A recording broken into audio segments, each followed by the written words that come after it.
Editing Kevin here. I just want to apologize for the audio mixing in this video. The settings weren't really that good with my recording software. I promise I'll fix it, so just bear with me for this video. I already know this video was a bad idea.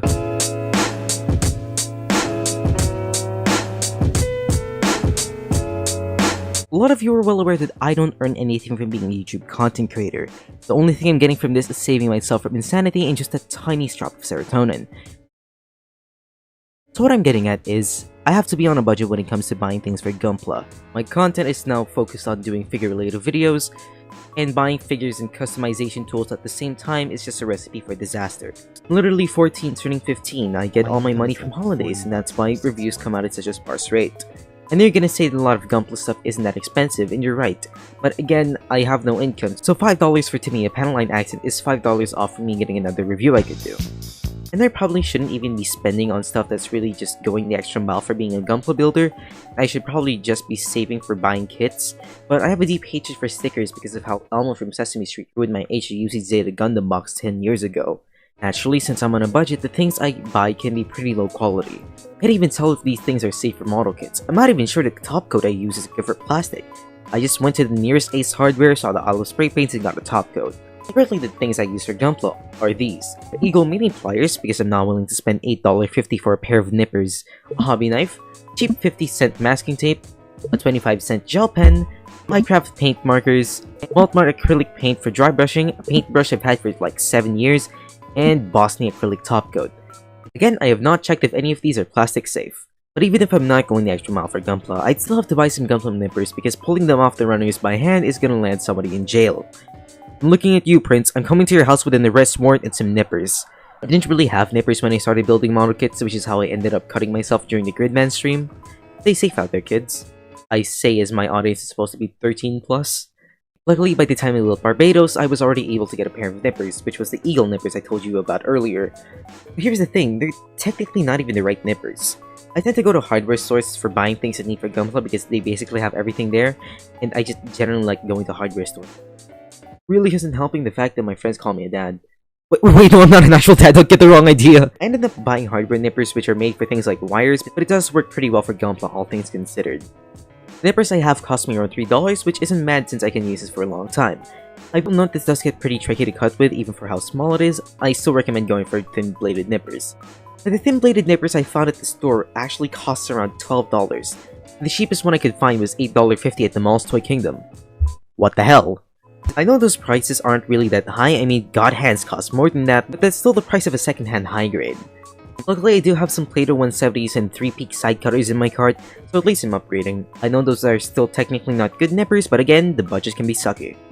So even if I'm not to go all the way with painting my models, I still do have to panel line them. I mean, who doesn't, honestly? Am I the only one in my friend group who cares about their Gunpla? I hear the fine-tip Sharpies can be good for panel lining, but I also hear they can ruin plastic. I hear Micron pens can be good for panel lining, but putting that on Gunpla would offend my artist side. Like, you bought Micron pens and you're using them for Gunpla? Get a sketchbook or something, damn. I just ended up going to my local bookstore and paid $1 for a gel pen. I don't even have an idea on what this brand even is, like what the hell is a Sunbeam? Again, probably not plastic safe, but using this on Gunpla kinda feels more offensive than if I just used the Micron pens. But don't worry, I already bought a port type panel liner for the next review and goddammit I caved into my urges again. Then there's the main issue for me, which is kit prices and availability. You see, I'm cursed with being Filipino, which means my Gunpla selection is pretty bad. I was lucky to even find EG Strike, and it was one of the last ones on the shelf. And the Barb Lupus I bought literally came from all the way across the country just so I could get it for 15 bucks. Gunpla is just not that great in my country. My nearest Toy Kingdom has more 30-minute missions kits than they do Gunpla. Not even kidding, that's depressing. I went to a Toys R Us back last December and found that they literally had Barbados 6 form still on the shelf. It was going for $20. $20 for HG6 form. Do you see the problem here?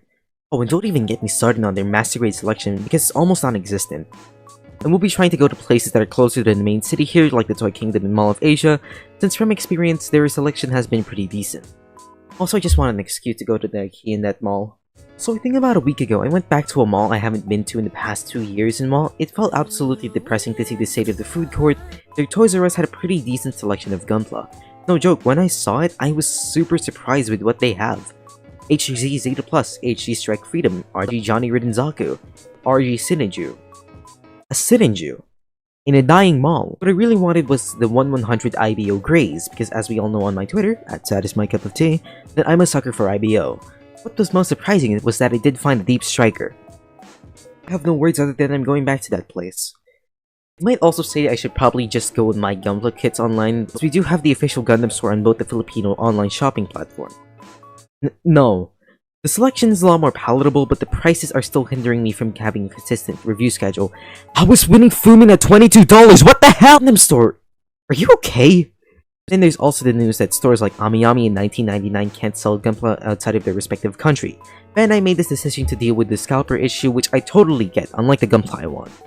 I mean, I've never really bought from those sites before because again, I'm 14 and don't have a PayPal. Also, international shipping sucks ass, but I've always wanted to use those sites, especially for Gunpla. Really, the only way I can get my Gunpla is retail stores in the online Gundam store, god damn it. Finally, there are the bootlegs, cheap knockoff Gunpla that cost significantly less than the official ones and look extremely similar to the original counterparts. These kits can range from around $5 to $8 for a high grade and around $17 to $22 for a master grade, which is quite budget friendly. I've never really bought a knockoff kit. I hear their plastic quality can be pretty bad, especially the polycaps.